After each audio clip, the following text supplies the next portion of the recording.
Hi, I'm Walter. I'm the Dutch mentor, and welcome back to the Smart Performance Podcast, where S stands for self-care, M for mindful growth, A for adaptive problem solving, R for rhythmic operation, T, of course, for building a thriving community, and P for performance. I'm really happy to have Chris Farr with me today because we're going to talk about a topic that's relevant to most of you. Again, it is known in a big study in 2021 that 90% of the front line are not getting the attention needed to go from a technical ability to actually develop the leadership behaviors. So that's a topic today, not just to talk more philosophy, but Chris is actually going to talk about some real actionable takeaways that you can put into play today, because we all know if you don't, by tomorrow morning it's forgotten. So thank you, Chris, for being here today. Let's have an interesting conversation in your world of information technology, which obviously is taking up a bigger and bigger footprint in all of our lives. It has. Yeah. Thank you. Thank you for having me.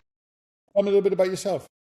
Well, currently I'm the vice president of technology at Envision Technologies. We're a full-fledged MSP, managed service provider shop, full IT integrator, where we handle everything, from the wire in the wall all the way to whatever, it's plugged into later on down the field. And, for anything technology related, access control, cameras, etc. And so, yeah, and so before that, I was working, in the financial sector as a vice president of technology at a credit union. And so that's where I kind of cut my teeth in the IT world, came up through the ranks, doing basic break fix type things, and then, moved up into the world of, planning and, just forethought, just seeing what's out there on the horizon and making sure that the direction we were going, that we had, the technology in place to get us there. So, yeah, real passionate about leadership, in the IT world, because right now, IT, it affects everything and everybody. And so if you got to have the right people, at the helm to kind of help you maneuver those waters. Yeah, it's so interesting, right? Is that I come out of the healthcare world, but obviously I've ventured off into the for-profit and other outside of healthcare too. Is that very few people actually really know what is taking place in the world of IT behind the scenes, right? They only know is my phone working, is my computer working, and if not, you bad people in IT, you need to figure this out. But they don't really understand that, spin back 10, 15 years ago, or even more, there were hundreds of different applications brought to bear and put into play without ever thinking about how can we integrate.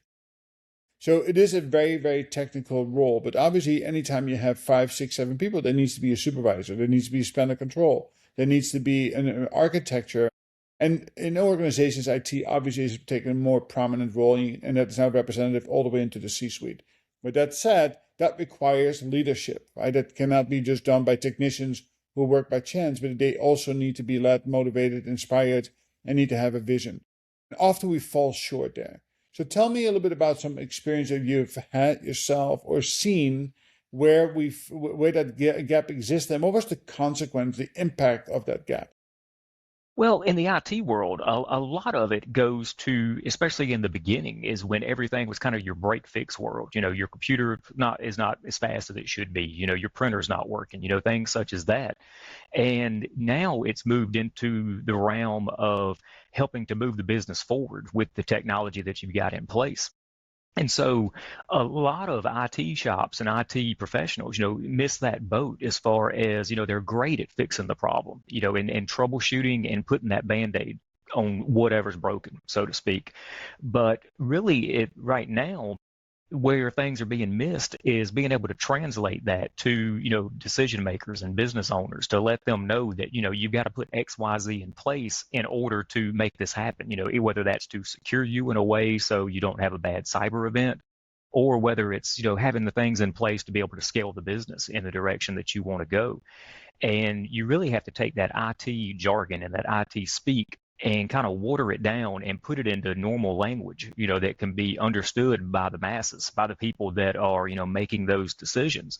And so really now with IT, it's kind of drilling into the engineers and the technical professionals to be able to communicate, where years ago it was just, can you fix the problem, yes or no, and that kind of set the bar and kind of set you aside as far as, what kind of value you're bringing to the table. Where now, yes, you've got to fix the problem, you've got to be able to bring that troubleshooting skill, to the table, but you've got to be able to translate it in a way that makes sense, because all of this costs money. And so before somebody's going to write a check to put whatever tools in place, whether it be to protect the business or whether it be to move the business forward, they've got to understand what they're doing. And so IT has gained more of a seat at the leadership table, more than what it was in the past, where, if you don't have your IT in place, a lot of things that you're wanting to do may not even be able to happen. You've got to have the infrastructure in place. Are you going to have remote employees? Are you going to have multiple locations? Whatever that is.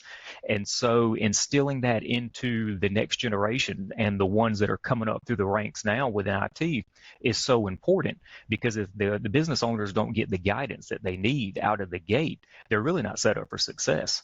And whether you've got that person inside your organization, who's actually an employee of yours, like a chief technology officer, or whatever the case may be, or whether you partner with a third party company, whether you outsource that skill, making sure you've got the trust in that individual, making sure they can deliver on the promises that they make, because it's real important, especially this day and time. And the threats, are so broad, and there's new threats coming out every single day. And the more that you use technology, the more holes, so to speak, that you're opening up into your network potentially, whether that's hosting something on a website, or, whether that's giving remote employees access into your network. So you got to make sure you've got the right locks on the door, and you've got to make sure you've got the correct IT professional that understands the vision and where you're wanting to go. And so it's a tightrope to walk to find that person who, yes, knows the IT world, but also knows that business leadership world. Yeah, I think the danger of that, right, and I'll take it from what I've experienced myself, is that especially in technical, workflows like information technology, is that they build up a lot of institutional knowledge because there's a lot of complexity behind the scenes that nobody ever sees. And because of that, they are the only ones who often hold the key to the puzzle. That they know the answer because they know where to go and look. When we upset that equilibrium, when we upset them and they leave us, that can only not be measured in in how much money is lost, but how much knowledge is lost. And again, that shows you again the importance of really investing in people, not just their technical ability, but really meeting their intrinsic values. So, tell me a little bit about what you have done for yourself, and obviously you're passionate about the topic of leadership. Tell me what is it that you have done with technical leaders to get them the resources, the support they need to become not only great technicians but even better leaders. Well, mainly is working on their communication skills, and changing their paradigm and their mindset a little bit, where at the end of the day, your customer service skills are, the most important that you're bringing, to that individual, because when you're instilling that into them and letting them know that yes, you can fix their problem, but sometimes you're going to fall short and you're not going to necessarily fix it on the first try, or it's going to take you a good bit of time to fix that problem. Where if you communicate and over communicate with that person, and as long as that they know that you care about their problem, and you care that, yeah, and you understand the severity of whatever this problem is in their world, they'll forgive some of your technical shortcomings, because everybody's going to fail, everybody's going to have a bad day at some particular time. And so keeping that open communication and not speaking that quote unquote geek speak, just basically taking that IT jargon, that's used day to day within the IT industry, and translating that in a way that makes sense to the person that you're dealing with. And with the new leaders that are coming up in the ranks, a lot of that gets instilled into them, so then they in turn push it down to the technicians and the new hires, that are coming in the door.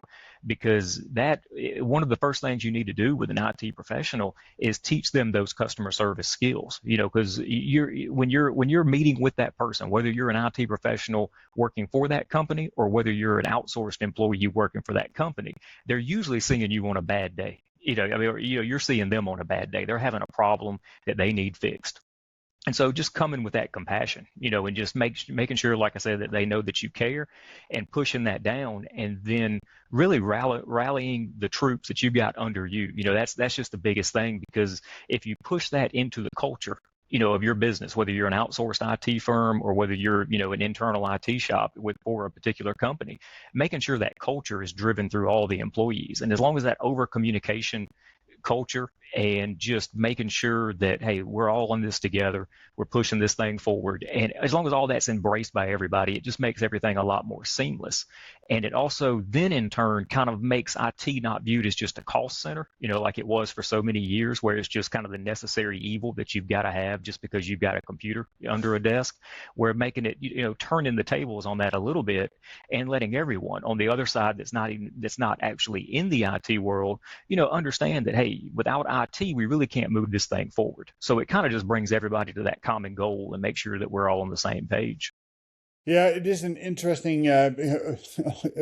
Sometimes, behind the scenes, it's an interesting mess that needs to come together, and I think the biggest struggle is that people don't realize who are not in IT, the total demand that is placed on IT today. Right? It is that you come up with a brilliant project, and it always involves IT. But you only have so many resources available, and you have priorities set by the organization that might, you're on the list of 2,000 things, and you're ranked at 1,725, while you think you're the most important thing. And that is another problem. And of course, communication becomes the absolutely most important piece of the puzzle. Of course, leadership comes into play, where they also need to clearly spell out with clarity on what the North Star is of the organization, what are the true priorities of the organization, in order to be able to set people up for success, right? It's really, really important. You have a high performing technical IT that shows great promise, and you want to promote them into a leadership role. Um, what is your process to make sure that they get onboarded right? And how do you support them so they can not only be great technicians, but even better leaders? Well, the first thing is to kind of bring them into more of a mentor role, before, as you're leading into that, before you actually make the switch of moving them into a leadership position, to make sure, that they understand what they're getting into, because a lot of them don't, they just see that next rung on the ladder, is just pushing their career forward. But just leading with letting them see, how you do things day to day, and involving them in some of that thought process, as you're going through trying to figure out something as simple as how many technicians do you need on any given day, and just, helping them understand that, hey, you're limited also by the amount of money that's coming into the business. Just because you think you want to, give this particular person a raise, so to speak, there's only a finite amount of money. It all depends on how much is coming through. So kind of helping them think through those processes, and also let them see, help them kind of rate you as a leader as well, when you're going through that, just ask them questions, what are some things that I've done for you, that's kind of helped move you further along, what's some things that I haven't done quite as well as I could have, that could have helped you along this process, and then kind of talk that through, and see if they get it, because, a lot of people are great at what they do, but they're not necessarily great leaders, and that's fine. We need people at all levels, of the organization, to keep this thing going. So just because you got in your mind that this particular person may be a great leader just because they're doing a great job, at the job they're doing now, that may just be where they need to be. They may flourish there. That may be their calling. And moving them into a leadership position where they don't necessarily fit or necessarily even want it, it's just a bad move all around. And there's a lot of people that get pushed into a leadership position from that just because they're great at their job. And, it kind of goes back to the old E-Myth book, where, just because you're real good at doing one thing doesn't mean you need to go create a company and do that. You're great being that engineer or that technician. You may not be good at running a business at all. So let's keep you where you need to be. And so I know that kind of goes roundabout as far as getting the person, trained up and mentored in a way as you're putting them in that leadership position. But I think a lot of it goes into play ahead of time, to make sure you're making the right decision, because the last thing you want to do is put a toxic leader in place that then just ruins the whole team, if they don't want to be there or they don't know how to do it. And so once you realize that, yes, they are a good fit, they'll, it'll make a good move to move them into that. Then it's constant coaching, at that point in the beginning, and just working through different issues that they see arise on their team, just giving them a sounding board, before they go in and have that one-on-one meeting with one of their employees, kind of bounce it off a little bit of role playing, whether myself or another seasoned leader, just to make sure that they're making the right decisions and not overreacting. Are we looking at something, very small that really we're kind of making a mountain out of a molehill here, or is it something that really does need to be addressed, in one of those tough conversations? So just through that constant talking, especially in the beginning. And then, after they kind of get their wings and they're out there and they're doing good, in that leadership role, having that quarterly check-in, especially, and just making sure, seeing how things are going, and then even getting feedback from their team members, the people that are underneath them, and also people that are lateral, and just see how things are going. What's their thought process like? Are things moving? And then, if it's not, just bring them in, do some more coaching, some more mentoring, maybe put them through some classes, and if it's going well, at some point, you'll bring somebody in underneath them to kind of mentor, kind of pay it forward mentality. Yeah, I think the single most important thing you said is that the pre-work that needs to go into it is that, I believe in an individual development plan that's owned by the employee. They can self-identify, or in the box 9 assessment, you can be identified as a potential leader for the future. It's really that 70% of your time in your current role, you should be getting slow exposure to the next role to kind of really set the table and set the stage. So it is about pre-work, it's about mentoring, it's about coaching, it's about giving sustainable resources after that, giving and getting that feedback, the loop that is really constructive in a way. And don't be afraid to go outside, right? Is that often bosses say, I'm going to coach you and mentor you, and I'll call them out every day, you're full of shit. All you're doing is running from meeting to meeting to meeting, and you one-to-one gets canceled, gets postponed. The next thing, the new leader hasn't seen his boss, his or her boss in months, right? And that's where the real struggle comes into play. Where can people find you, Chris? On LinkedIn, that's the best place to go. So yeah, any kind of email or contact you want to make, that's the best place. Okay, I think it's time for you to write a little book, a little script for IT professionals, because I think it's needed, right? There's a good story to tell. So give me a closing thought, something that people can hang on to, and maybe make it actionable from there. Well, the biggest thing is just invest in your people. I mean, that's the number one thing. I mean, if you're a good leader and you haven't replaced yourself in some area, with someone else that you've kind of brought up and mentored, you're kind of failing yourself and failing your team. So just invest in your people. Yeah, it is no truer words spoken. Again, going back to that study, 95% of executive leaders truly deeply believed in leadership development of their team members. Sadly, only 5% of that took meaningful action against that. And I think that's where the critical failure point is. I always say, listen, go back to your CFO and ask them to show me on your P&L a line item that says attrition. And most companies have an attrition rate between 10, 20, even 30%, and don't really understand the cost of that. And especially in IT, as I mentioned before, when you have somebody who's been there for a long time and leaves because they get frustrated with the system because of lack of support, the institutional knowledge that they bring with them to the outside is incredible. Chris, thank you very much for joining me on the show today. I really, really appreciate it. And a very insightful conversation. And again, this holds true to anybody. If you're a technical person and you want to go into leadership, don't wait to learn how to lead until you get there. And trust me, an MBA, an MS, whatever else you want to call it, a master's degree, is not going to give you the leadership skills. Leadership is a profession. It is your role to go out and get that. Mentorship, internal, external, is a really good place to get started. But start with a communication with a peer and start talking about these things and opening up those pathways.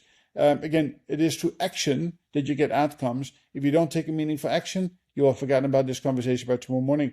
Go to the Apple Store, the Dutch Mentor, and pick up the app there. You'll have an easy way of tracking your own systems and learning to build the skills, knowledge, and abilities you need to become that highly effective leader and truly enjoy what you do. Chris, thank you very much for joining me today, and we'll see you again next time.